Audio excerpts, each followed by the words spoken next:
Hello everyone, and welcome back to another History of a Hero. This episode, we'll be talking about the one, the only, the amazing Spider-Man. Now, I'm going to try and keep these shorter from now on. So what I'm going to do is similar to the Green Lantern video. I'll give you a quick origin story and history for Spider-Man, and then I'll name off some artists who worked on him over the years, in order of when they worked on him. However, I'm only going to name off about 12 artists. Why? Do you know how many comics Spider-Man has appeared in? It's over 9,000! Thank you, Vegeta. Yes, Spider-Man has been in well over 9,000 comics, probably close to 10,000, and been drawn by just about every damn artist who has worked for Marvel. Therefore, I am seriously not going to name off every single artist who drew him. Instead, I'm going to focus on the main artists who drew him in the Amazing Spider-Man run of comics. First off, a quick origin story. Peter Parker was a young, nerdy kid who got picked on a lot. One day, during a school trip to a science lab, he was bitten by a radioactive spider. The next day, he awoke to find that he had amazing strength, senses, and even could stick to walls. At first, he attempted to use these powers like we would, for personal gain, by becoming an underground wrestler. But then his uncle got shot by a robber that Pete pretty much let go, and realized that with great power, there must also come great responsibility.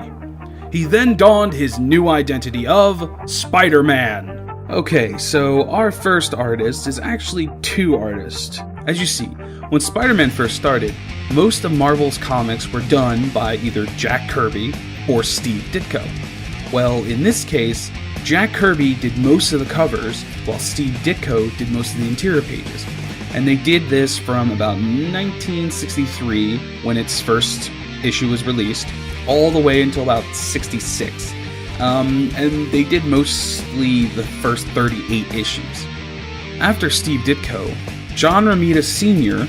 started doing a lot of the interior pages for pretty much 66, even up till 2000, and appeared in 132 issues of The Amazing Spider-Man, not even mentioning all the appearances he's done in all the other Marvel books that involve Spider-Man.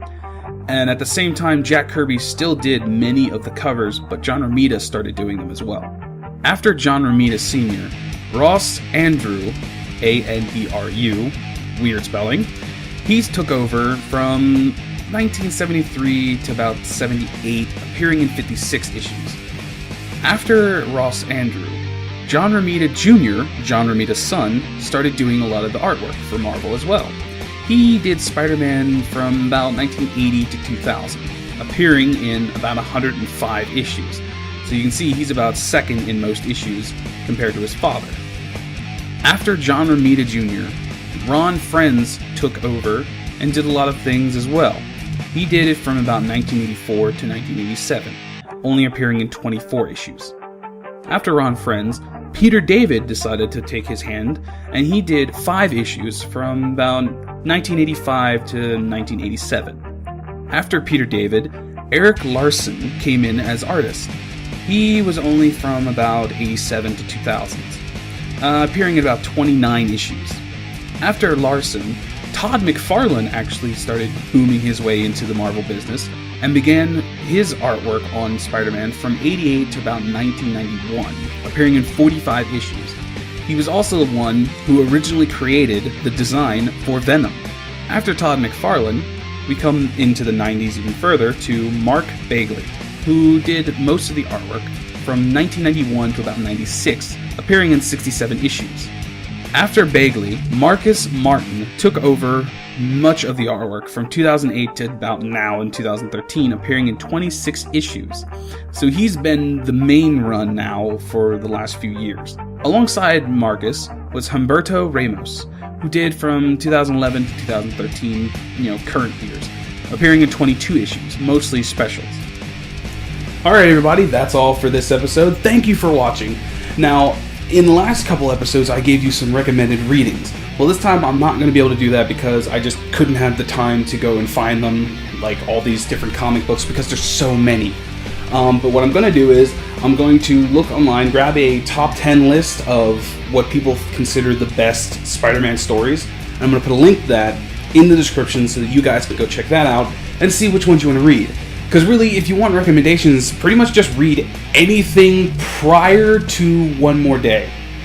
After One More Day, in that one comic just kind of screwed up the whole series for me, so I didn't really want to read anything afterwards. But if you want to read something after One More Day, go right ahead. I'm sure there's some great stories out there. But yeah, some great artwork to look at, and I hope you guys find what you're looking for and enjoy it. Next time on History of a Hero, I'm going to do Venom. So I'm going to change the name to History of a Villain, just to kind of keep in touch with it. After that, I think I'm going to do Lobo, because a good friend of mine wants me to do both Venom and Lobo, since he's a big fan of both characters. So those next 2 episodes are going to be for him. If you guys want to recommend anything, please leave them in the comments below. Go over to my Tumblr and follow me there, because I'll be trying to post more artwork. I have an Instagram, but I have it connected to my Tumblr. So if you don't have Instagram and you don't want to follow me there, you can follow me on Tumblr, and I'll try to post things from there as well. So thank you again for watching. Leave some comments on what you guys want to see, and I'll see you guys next time. Later.